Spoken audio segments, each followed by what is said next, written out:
السلام علیکم، welcome to my channel Weird Way. کیسے ہیں دوستو آپ؟ امید ہے خیریت سے ہوں گے۔ یہ کہانی ہمیں اجمل نے بھیجی ہے۔ وہ کہتے ہیں کہ ایک ایسی کہانی ہے جسے سنتے ہوئے ہمارے رونگٹے کھڑے ہو گئے۔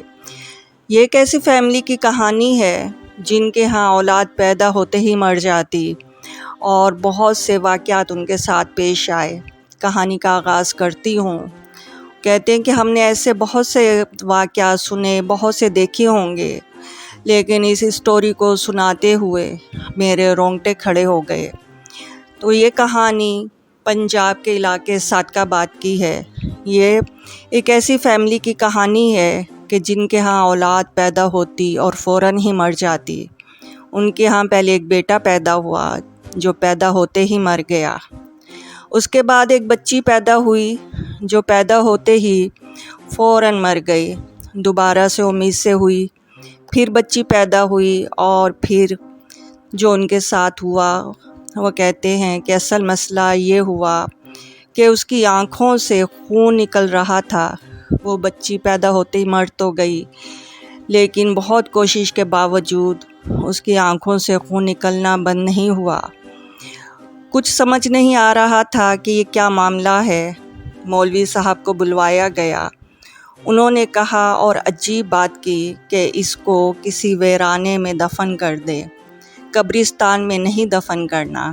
یہ لوگ بھی بہت حیران ہوئے کہ ایسا کیوں کہہ رہے ہیں، مگر انہوں نے اس بچی کو کفن میں لپیٹا اور ساتھ ہی ایک مٹی کا ٹیلا تھا وہاں دفن کر دیا۔ اب یہ سین ہوا کہ اس ایریا میں صرف 7-8 گھر تھے۔ اب روز رات کو بچی کے رونے کی آوازیں آنے لگی۔ یہ لوگ سمجھے شاید پڑوس میں کوئی بچے ہیں، وہ رو رہے ہوں گے، مگر یہ آوازیں اسی جگہ سے آ رہی تھی جہاں اس بچی کو دفن کیا گیا تھا۔ روز یہ آوازیں بڑھتی جا رہی تھی۔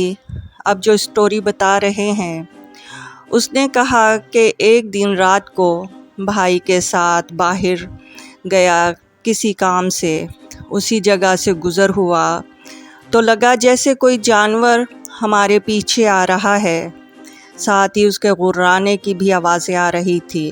وہ کہتے ہیں کہ میں نے پیچھے مڑ کر دیکھا تو کچھ نہیں تھا۔ خیر یہ لوگ آگے چلے تو لگا پیچھے کوئی چل رہا ہے۔ انہیں کے ہاتھ میں ٹارچ تھی، ٹارچ پیچھے کی، مگر کوئی نظر نہیں آیا۔ دوبارہ آگے چلے، پھر سے لگا کہ کوئی آ رہا ہے، پیچھے دیکھا تو کوئی تھا جس کے بال آگے کی طرف تھے اور آنکھوں کی جگہ آگ نکل رہی تھی۔ وہ لوگ ڈر کے بھاگے، ٹارچ وہیں پر گر گئی اور صبح وہ لائٹ اس کی قبر سے ملی جو وہ بچی کی قبر تھی۔ مولوی صاحب کو بلایا گیا۔ انہوں نے کہا قبر کو کھودو۔ جب قبر کو کھودا گیا تو کفن اس بچی کے منہ میں تھا اور آدھا کفن کھایا ہوا تھا اس نے۔ اب وہاں انہوں نے بلوایا، علماء کو بلوایا اور انہوں نے بچی کا سر کاٹا، مطلب بچی کے سر کو دھڑ سے الگ کر دیا اور بہت دور ویرانے میں دفن کر دیا۔ خیر کہتے ہیں یہ جگہ ابھی بھی اتنی ہی ہانٹیڈ ہے جتنی پہلے تھی۔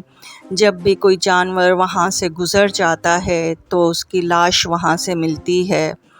وہ بہت زیادہ ہانٹیڈ ہے۔ لوگ کہتے ہیں کہ اس فیملی پر کسی نے کالا جادو یعنی سفلی کروایا تھا تاکہ ان کے ہاں جب بھی کوئی بچے کی ولادت ہو تو اس کی ڈیتھ ہو جائے، تو اس وجہ سے ان کے ساتھ ایسے معاملات ہوتے رہے۔ بہت سارے معاملات اور بھی ان کے ساتھ تھے، لیکن اس اسٹوری میں انہوں نے بہت ہمیں مختصر سا بتایا۔ بہت سارے سوال ہو گئے اس واقعے کے، مگر جو لگا وہ یہی تھا کہ اس فیملی پر سفلی جادو تھا۔ تو آج کی اسٹوری یہیں پر ختم ہوتی ہے۔ اور آپ لوگوں کو آج کی اسٹوری کیسی لگی؟ اگر اسٹوری پسند آئی ہے تو میرے چینل کو سبسکرائب کریں اور بیل آئیکن کو پریس کریں اور کمنٹس میں آپ اپنی رائے سے مجھے آگاہ کریں۔